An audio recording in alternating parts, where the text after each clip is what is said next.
Julio y agosto han sido meses convulsos y negativos desde el punto de vista de los acontecimientos políticos.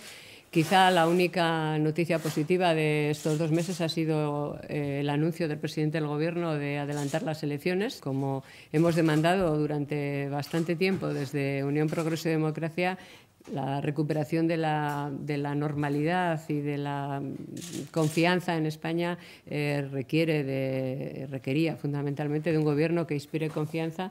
No sé si el siguiente la inspirará, pero es evidente que el actual no la inspira. Nuestra única esperanza es que no les dé tiempo a estropear mucho más las cosas hasta que se celebren las elecciones, porque las cámaras se disuelven a finales de este mes, pero en todo caso las noticias económicas y políticas que se han sucedido son muy preocupantes. Como hemos estado debatiendo últimamente estas 2 últimas semanas sobre la reforma de la Constitución, ha pasado casi sin apenas comentario, sin pena ni gloria, se podría decir, una última decisión del Gobierno de un Consejo de Ministros de hace dos consejos de ministros en relación con la reforma laboral de la pasada semana, en la que el Gobierno ha optado por la precarización del empleo, una cosa a nuestro juicio gravísima que demuestra no solamente una desorientación absoluta desde el punto de vista de la política de empleo y de la política económica, sino una falta de ambición para el país extraordinariamente negativa, ¿no?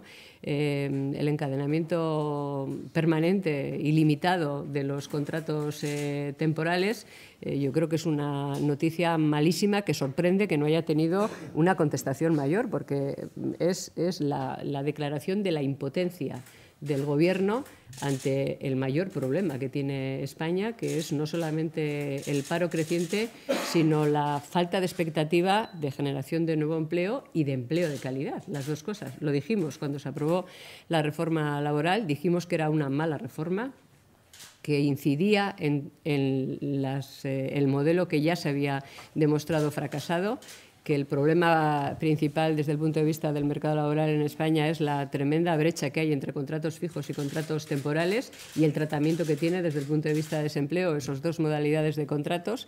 Nuestra propuesta es, como ustedes recordarán, que haya un único contrato, que es contrato indefinido, con compensaciones de despido crecientes desde el primer día hasta según va pasando el tiempo que está contratado. En todo caso, las primeras compensaciones mayores que las que ahora tienen los contratados temporales. Creo que es la apuesta que España necesita. Se necesita trabajadores bien formados, estables, con capacidad de aportar valor añadido también a las empresas, porque la competitividad depende de los dos factores. La competitividad del país requiere de las dos cuestiones. Esta reforma laboral fracasó. La contrarreforma que acaba de hacerse el Gobierno a sí mismo va en la misma dirección de incapacidad y de precarización del empleo. Insisto, me llama muchísimo la atención que haya pasado desapercibido. No sé si forma parte esta nueva contrarreforma en el sentido más negativo posible, menos social posible y además condenado al fracaso, porque no son de esas medidas. A este Gobierno le gusta mucho decir a los socialistas eso de que se sacrifican por nosotros y que también a ellos les duele estas cosas. Realmente yo no creo que nos quieran fastidiar a todos, pero el que les duela o no les duela es lo de menos. El problema es que las consecuencias son muy negativas para todo el mundo.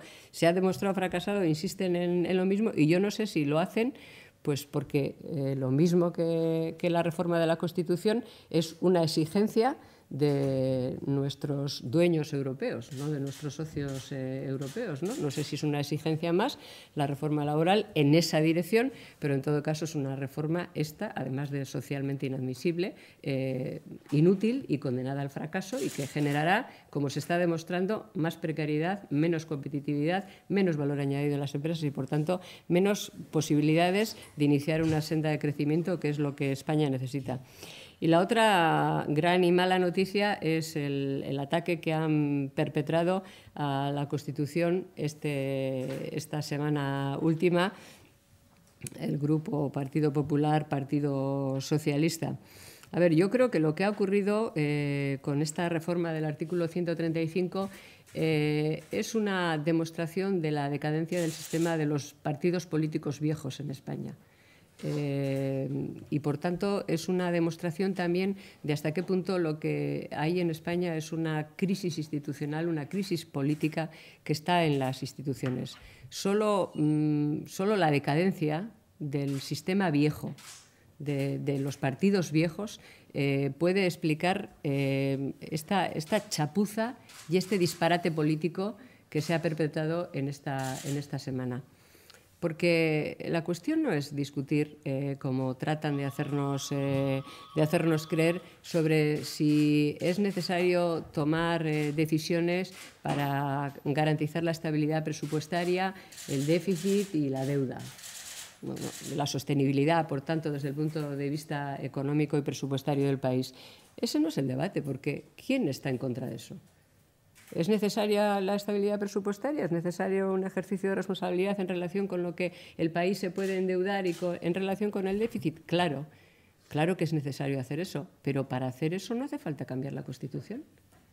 España tiene instrumentos en la Constitución y en nuestras leyes para afrontar ese problema. Es la incapacidad, la insolvencia y la falta de voluntad política la que nos ha llevado a esta situación, no la inexistencia de normas. Si no los hemos aplicado, no es porque no existan todas estas normas, sino porque no ha habido voluntad política. ¿Acaso escribirlo en la Constitución va a sustituir la falta de voluntad política? En un país como en España, en el que lo que se lleva es no cumplir las leyes y torear la Constitución permanentemente, ¿o no se ha llevado aquí a la práctica el permanente toreo y vulneración de la Constitución? Pero si aquí no, se están mofando, riendo y no cumpliendo o incumpliendo directamente la Constitución de forma permanente. Ayer algunos portavoces parlamentarios trataron de explicarnos, alguno llegó incluso a decir, creo que fue la portavoz del Grupo Popular, a decir que esto iba a contribuir a generar empleo. Es una broma, es como tratarnos, insisto, como a menores de edad al conjunto de los ciudadanos. O sea que como hemos puesto en la Constitución que el pago de la deuda será prioritario, o sea, tendrá prioridad absoluta, ¿eso va a generar empleo? ¿Pasado mañana? No, en fin, seamos un poco respetuosos. Y luego todo lo demás que han introducido, como saben ustedes, se desarrollará por una ley orgánica que significa ni más ni menos que la mitad más uno, que se hará en la legislatura próxima, que ya veremos qué orientación tiene y que entrará en vigor en el año 2020.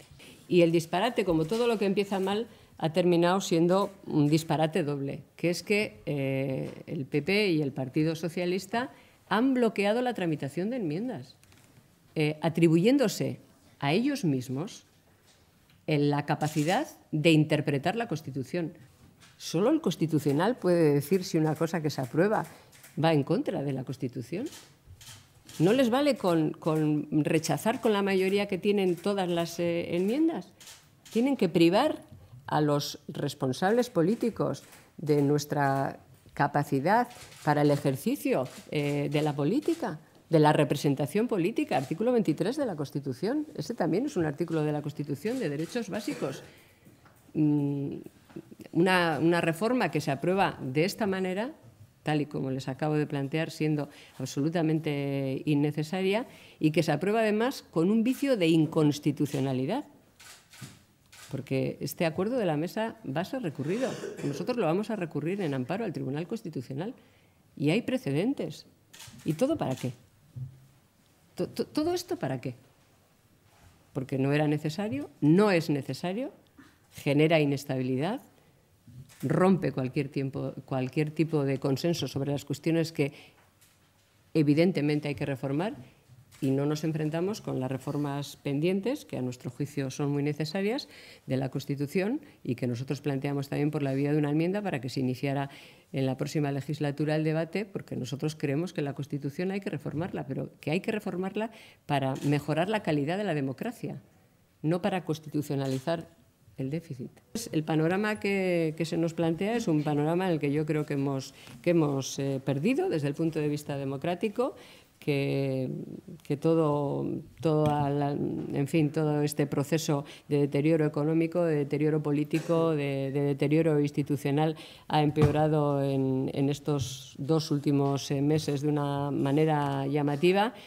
Los datos económicos siguen siendo muy malos datos, los datos de empleo aún peor.